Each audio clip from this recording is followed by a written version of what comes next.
वैसे तो एम्स में कई तरह की सर्जरी होती है, लेकिन कुछ सर्जरी ऐसी होती है जिसके बारे में आप सोचेंगे भी तो सोच के हैरानी होगी। एक 16 साल के बच्चे जिसके 4 पैर हो चुके थे, और उस बच्चे की एक rarest of the rare surgery की गई है। रेयरेस्ट ऑफ द रेयर क्यों है, ये सारी बातों पर बात करने के लिए हमारे साथ डॉक्टर आशुरी कृष्णन मौजूद हैं। सर, एक बात बताएं कि जो नई सर्जरी की है, क्या है वो सर्जरी और अपने आप में क्यों अलग है वो? ये एक है ना 16, जैसा आपने बताया, एक 16 साल का बच्चा आया था। आपने कहा कि 4 पैर वाला बच्चा था। इसको हम मेडिकल टर्म में कहते हैं इनकम्प्लीट पैरासिटिक ट्विन। आपने ये तो सुना होगा कि जुड़वा बच्चे पैदा होते हैं, और कभी कभी बच्चे ऐसे पैदा होते हैं जो सर से या कहीं चेस्ट से या पेट से कहीं से जुड़े होते हैं, लेकिन ये दूसरा बच्चा पूरा नहीं बना हुआ था। उसके सिर्फ पैर, जांघें और गुप्तांग उसके बाहर थे, जो उसके बॉडी में आप जैसे फोटो में देख सकते हैं, उसके पेट के साथ यहाँ पर अटैच थे। तो ये बहुत ही रेयर कंडीशन है। कॉन्जॉइंट ट्विंस को जो हम कहते हैं कि 1 इन अ मिलियन होते हैं, ये हो सकता है एक 1 इन 10 मिलियन केस ऐसा होता है। ऑब्वियसली किसी ने इसको देखा नहीं है, तो इसके लिए एक बहुत अच्छी मल्टी डिसिप्लिन टीम की ज़रूरत थी, और बहुत ज़्यादा इसको इवैल्यूएट करके उसके बाद सर्जरी करने की ज़रूरत थी। सबसे बड़ी चुनौती क्या थी इस सर्जरी में, अगर हम बात करें आप लोगों के सामने तो?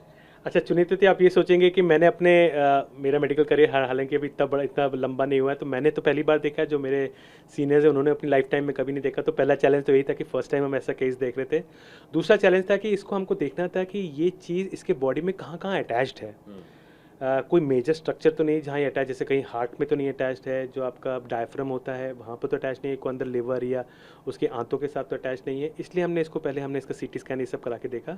सीटी स्कैन में हमको ये पता चला कि इस अंग का जो बाहरी अंग था, इसका सारा ब्लड सप्लाई इसके चेस्ट के एक बहुत ही बड़े वेसल से आ रहा था। बहुत ही बड़े एक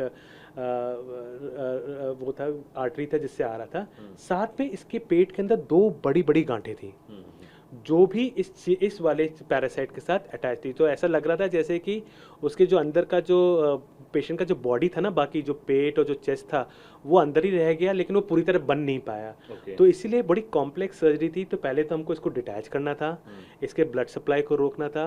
अब ब्लड सप्लाई को रोकने का ये दिक्कत थी, क्योंकि अब ये पेशेंट यूज टू हो गया इतने इस चीज़ को कैरी करने से। तो जैसे हम इसका ब्लड सप्लाई करते तो पेशेंट का ऑलमोस्ट 30-40% ब्लड तो वहीं चला गया। तो उसका ब्लड प्रेशर गिर सकता था। लेकिन हमारे पास बहुत ही अच्छे एनेस्थेटिस्ट थे, जो इसके दौरान खून और उसके ब्लड प्रेशर बढ़ाने की दवाइयों के साथ ब्लड प्रेशर को मेंटेन करा। फिर हम इसको डिटैच कर पाए। फिर हम अंदर जाके उसके दोनों सिस्ट को भी आराम से निकाल पाए। हालांकि वो थोड़ा बहुत लिवर से लगा हुआ था, लेकिन फिर भी हम उसको आराम से निकाल पाए, और पेशेंट की रिकवरी काफ़ी अच्छी हुई। तो क्या हम कह सकते हैं कि इसके जो दोनों पैर थे उसका ग्रोथ हो रहा था, और जो ग्रोथ नहीं होना चाहिए था कायदे से? आपको जान के हैरानी होगी कि ये जो इसके 2 पैर थे ना, ये पैर सिर्फ ऐसे ही अटैच नहीं थे। इस पैर में इसके सेंसेशन थे। अगर इस पैर में इसको चोट लगती थी तो मरीज को दर्द होता था। ठीक है, तो ये पैर थे, लेकिन हालांकि डिफॉर्म्ड लेग थे, उनका खुद का कोई मूवमेंट नहीं था, बट उसका सेंसेशन सारा मरीज को पता चलता था।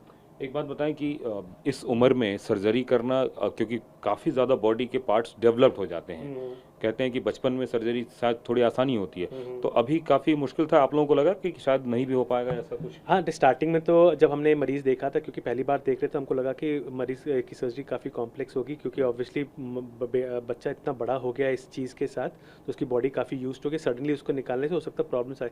बट फॉर्चुनेटली, क्योंकि हमने इसको अच्छी तरह इवेल्युएट करके और एक मल्टी डिसिप्लिनरी टीम अप्रोच के साथ हम इसको गए थे, तो हम इसको निकाल पाए थे, और मरीज़ को कोई कॉम्प्लिकेशन नहीं हुई। आईसीयू में भी इसको 24 घंटे हमने एहतियात के तौर पे हमने रखा था, और वो काफ़ी अच्छी तरह उसको निकला। और आप चौथे दिन मरीज़ घर चला गया था, और काफ़ी खुश है। कितना मतलब वक्त लगा इस पूरे ऑपरेशन में, और कितने तरह की मल्टीपल मतलब डॉक्टर्स की टीम इसमें शामिल थी?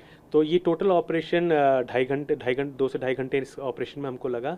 इस ऑपरेशन टीम में मैं चीफ ऑपरेटिंग सर्जन था, मेरे साथ डॉक्टर सुशांत थे, doctor Brijesh, doctor Shashank Chauhan plastic surgery थे, डॉक्टर मनीष सिंगल ने अपना हेल्प दिया था मुझे प्लास्टिक सर्जरी के तरफ से, और मेरे गुरु डॉक्टर बंसल साथ में थे, और हमारे रेजिडेंट थे साथ में, और एनेस्थीसिया से डॉक्टर गंगा और डॉक्टर राकेश। और अगर हम पूरे इसके प्रोसेस की बात करें, तो अब बच्चा क्या एक्टिविटीज़ नॉर्मल कर रहा है, या कहीं कोई दिक्कत भी है? क्या कोई साइकोलॉजिकल प्रॉब्लम भी है इसको? अच्छा, आप ये देखेंगे कि साइकोलॉजिकल प्रॉब्लम इसको पहले थी, क्योंकि ऐसे चीज़ के साथ अगर कोई आपके पास बंदा ऐसी चीज़ लेके आए, तो आपका चेहरा सिकुड़ जाता है ना। तो ये चीज़ इसने बहुत फेस करी थी। इसने स्कूल छोड़ दिया था अपना। ठीक है, ये किसी से खेल नहीं पाता था, कुछ नहीं कर पाता था, इसको लेटने में दिक्कत होती थी। ऑब्वियसली आप सोच सकते हैं कि इतनी चीज़ के साथ बंदा बिस्तर पे कैसे लेटेगा। तो ये सब चीज़ें इसके ऑपरेशन पर बिल्कुल चल गई। वो बच्चा इतना खुश है, जिस दिन वो हमारे पास, हमने छुट्टी करी उसके 10 दिन बाद हमारे पास आया, जब टाँके कटवाने, इतना खुश था, हम सबके पैर छुए, वो बहुत ही खुश था कि हम सबको धन्यवाद दिया कि हमने उसको करा, कि हालांकि किसी ने भी उसको ऑपरेट करने से मना कर दिया था, फाइनली यहाँ पर उसकी सर्जरी हो पाया, वो भी मुफ्त इलाज हो पाया। दोबारा स्कूल जाने की स्थिति में आ गया बच्चे? बिल्कुल, उसने स्कूल ज्वाइन कर लिया है और पूरा स्कूल जाने के लिए तैयार है। और ऐसे बच्चों को मतलब क्या पैरासिटिक बोलते हैं बेसिकली? ये जो अंग जो लगे हैं इनको कहते हैं हम पैरासिटिक ट्विन कहते हैं। बच्चा होस्ट हो गया और ये पैरासाइट हो गया। ओके। और क्या इस पार्ट का अब कोई उपयोग तो बच्चे के लिए तो नहीं रहा खास नहीं, करके? हाँ, अब बच्चे के लिए उपयोग नहीं रहा इसका। इस पार्ट का ऑपरेशन के दौरान हमने ये सोचा था कि अगर इन केस कि अगर बहुत ज़्यादा कोई टिश्यू लॉस होता है उस बच्चे का, तो हम इस जो ये पैरासिटिक वाला पार्ट है इसमें से कुछ निकाल के हम उसको यूज़ कर सकते, बट ऐसी ज़रूरत पड़ी नहीं है हमको। अच्छा, क्या बच्चे को और भी ज़्यादा फॉलोअप करने की ज़रूरत है या बच्चा पूरी तरह स्वस्थ है? हाँ, बच्चा पूरी तरह स्वस्थ है। अब उसको ऐसे कोई मेटिकुलस फॉलोअप की ज़रूरत नहीं है। इन केस अगर कोई फ्यूचर में कुछ प्रॉब्लम होती तो हमेशा कभी भी हमारे पास आ सकता है।